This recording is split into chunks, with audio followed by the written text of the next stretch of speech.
আমি মৌমিতা চক্রবর্তীর কাছে একবার যাব। গবেষক মৌমিতা কোনো রাজনৈতিক দল করেন না, কোনো রাজনৈতিক মতের প্রতি তার আনুগত্য নেই আলাদা করে, কিন্তু তিনি এই রাজপথ দখলের আন্দোলনটাকে সমর্থন করেছিলেন। আমি সেই জায়গা থেকে মৌমিতা জিজ্ঞাসা করছি, আপনার কি মনে হচ্ছে যে মমতা বন্দ্যোপাধ্যায় রাজনীতির শিকার হচ্ছে না? নিশ্চিতভাবে এই ধর্ষণ এবং খুনের ঘটনা ঘটেছে, কিন্তু তাকে কেন্দ্র করে মুখ্যমন্ত্রীর পদত্যাগের দাবি পর্যন্ত পৌঁছে যাওয়া নাগরিক হিসেবে আপনার মনে হচ্ছে একটু বাড়াবাড়ি হয়ে যাচ্ছে, এটা রাজনীতিকরণ হয়ে গেল? হ্যাঁ, প্রথমেই বলবো যে আজকে শাসক দল যেটা করে হচ্ছে দুর্গাপুজোর কার্নিভাল ওরা খুব ঘটা করে করে। হ্যাঁ, এবার মা দুর্গা দশাতে মহিষাসুর বধ করেছেন, কিন্তু ঘুরে ফিরে দেখা যাচ্ছে যে পুরাণ থেকে এদের দ্রৌপদীর বস্ত্রহরণ চ্যাপ্টারটা প্রচন্ড প্রিয়, এতটাই প্রিয় সে নিদর্শন আমরা 2011 থেকে পেয়ে গেছি। আর অনির্বাণ দা, একটা কথা বলি, মানে মুখ্যমন্ত্রীকে প্রেডিক্ট করাটা ইজ ভেরি ডিফিকাল্ট ফর আমাদের জন্য। কারণ কেন বলছি, গত 13 বছর ধরে তাকে কেউ চিনতে পারলো না, কেউ আমরা প্রেডিক্ট করতে পারলাম না, এখন কি করে ওইভাবে বলবো? এবার বলা যায় না। একটা কথা বলবো, কালকে ব্যাপারটা ঠিক এরকম হয়ে গেছিল, তুমি নিশ্চয়ই দেবদাস পড়েছো শরৎচন্দ্রের, সেখানে মনে আছে একটা জায়গায় ছিল কি যে নিজের পিণ্ডদান উনি নিজেই করছেন, মানে দেবদাসের পিণ্ড নিজে, মানে বলে না সেলফ পিণ্ডদান, যেটা নিজস্ব পিণ্ডদান করা, ওইটা আমরা করেছি।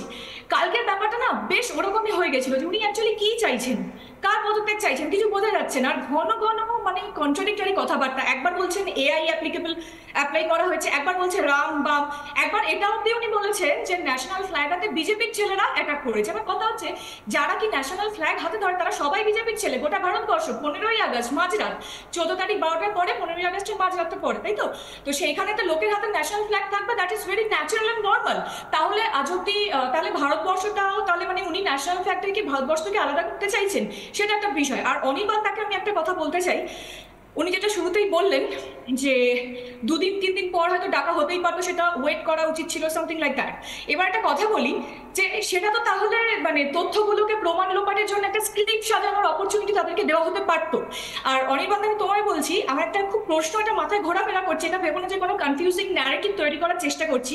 সেটা হচ্ছে, যেটা খুব বড় প্রশ্ন এবং আমি শিওর এটা অনেকের এটা প্রশ্ন, এই যে সঞ্জীব রায় বলে ছেলেটা ধরা পড়েছে, এর সাথে কি ভিকটিমের শরীরে খুঁজে পাওয়া ফ্লুইডটাকে ম্যাচ করে দেখানো হয়েছে?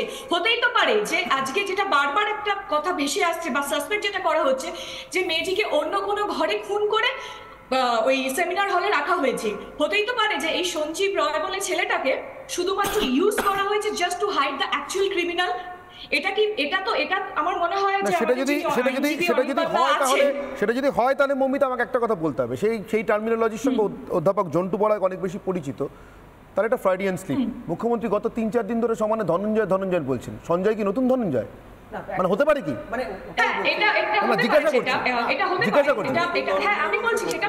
আমি জানি না। মুখ্যমন্ত্রীর ভাষণ অনুযায়ী তাই হয়, তাহলে এটা কি নতুন ধনঞ্জয়?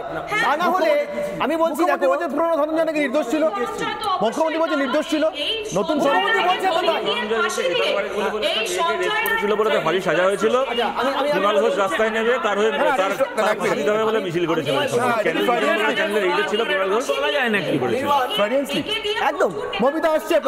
অনির্বাণ। তা না হলে প্রাইমারি তদন্তটাই শুরু হয় ডিএনএ, ফিঙ্গারপ্রিন্টিং, ব্লাডকে যে করা, গ্রুপিং করা, এগুলো একদম ব্লাড গ্রুপিং করা, একদম বিজ্ঞানের ন্যূনতম যে তথ্য, ওটা ব্লাড গ্রুপিং।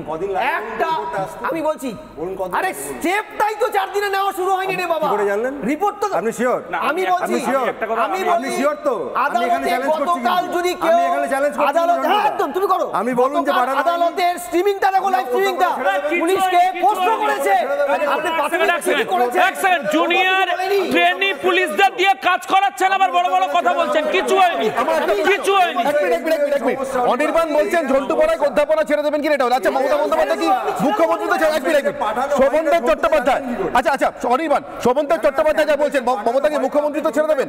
দেখুন তো শোভনদেব বাবু কি বলছেন, শোভনদেব বাবু কি বলছেন, একবার শুনুন তো। এইটা কি আমি জানি না, কারা বদলি হয়ে যায় না, হাজার হাজার ডাক্তার আন্দোলন করছেন, তার মধ্যে কারা বদলি হয়েছে আমি জানি না, বলতে পারবো না। আবার আমার মনে হচ্ছে, বুঝতে পারছি না ঠিক, আবার আমার মনে হচ্ছে মমতা বন্দ্যোপাধ্যায়কে মিসলিড করার চেষ্টা করছে কেউ, আমি জানি না, আমি না জেনে কথাটা বলছি। আমি খবর নেওয়ার পর ঠিক কথাটা বলবো। আমার লেভেলের একটা লোকে একটা না জেনে কথা বলা উচিত নয়। আমার মনে হয় মুখ্যমন্ত্রীকে কেউ যেন মিসগাইড না করে। অনির্বাণ, শোভনদেব চট্টোপাধ্যায় ডাক্তারদের বদলি প্রসঙ্গে বলছেন যে মনে হচ্ছে মুখ্যমন্ত্রীকে কেউ মিসলিড করছে। শান্তনু সেন সন্দীপ ঘোষকে পুনর্বহাল করার প্রশ্নে বলছেন মনে হচ্ছে মুখ্যমন্ত্রীকে কেউ মিসলিড করছে। মমতাকে মুখ্যমন্ত্রীতে ছেড়ে দেবেন, মানে উচিত আপনার মনে হয়? ব্যর্থ? শোভনদেব বাবু তার মতামত জানিয়েছেন অত্যন্ত একই মন্ত্রিসভার সদস্য। হ্যাঁ বলছি উনি এতই সিনিয়র লিডার যে তিনি নিজে থেকেই এই কমিউনিকেশন দিতে পারেন পার্টির মধ্যে। হ্যাঁ নিশ্চিতভাবে সেটা দেবেনও নিশ্চয়ই, তাতে যদি তার মনে হয়ে থাকে যে কোথাও মিসলিড করছে। শতরূপ একটা সেন্টেন্স বলতে চাইছেন, এক সেন্টেন্স প্লিজ, একটা বাক্য। বলছি আমি ঝন্টুদার সাথে আমি একটা জায়গা থেকে ডিফার করব। ঘটনাটা হচ্ছে সঞ্জয় বলে যে গ্রেপ্তার হয়েছে, যদি এরকম হয়ে থাকে যে তার সিমেন্ট স্যাম্পেলের সাথে ধর্ষিতার শরীরে পাওয়া সিমেন্ট স্যাম্পেল ম্যাচ করছে না, যদি এরকম হয়ে থাকে আজকে সেইটাও সেই প্রমাণ সহ মানুষের সামনে বলার দায়িত্ব সিবিআই এর। সিবিআই এখন অব্দি সেরকম কিছু বলেনি।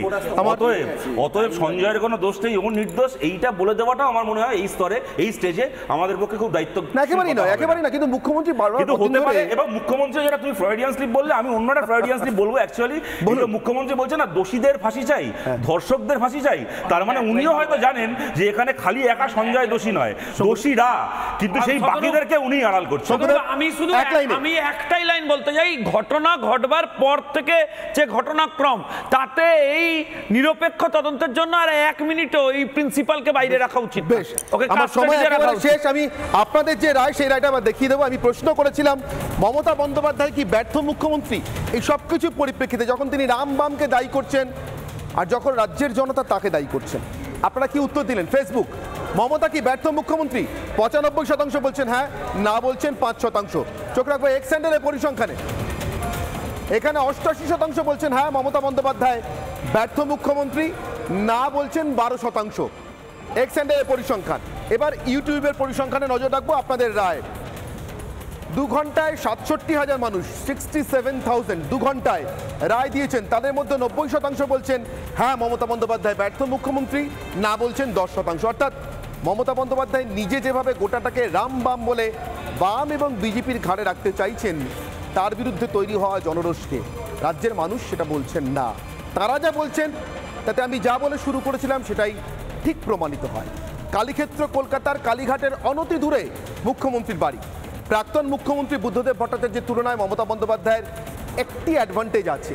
বুদ্ধদেববাবু নাস্তিক ছিলেন, মমতা বন্দ্যোপাধ্যায় আস্তিক এবং ভীষণভাবে কালী ভক্ত। মা কালীর মূর্তির সামনে গিয়ে দাঁড়ালে নাকি মনের ছায়া পড়ে, কর্মের ছায়া পড়ে।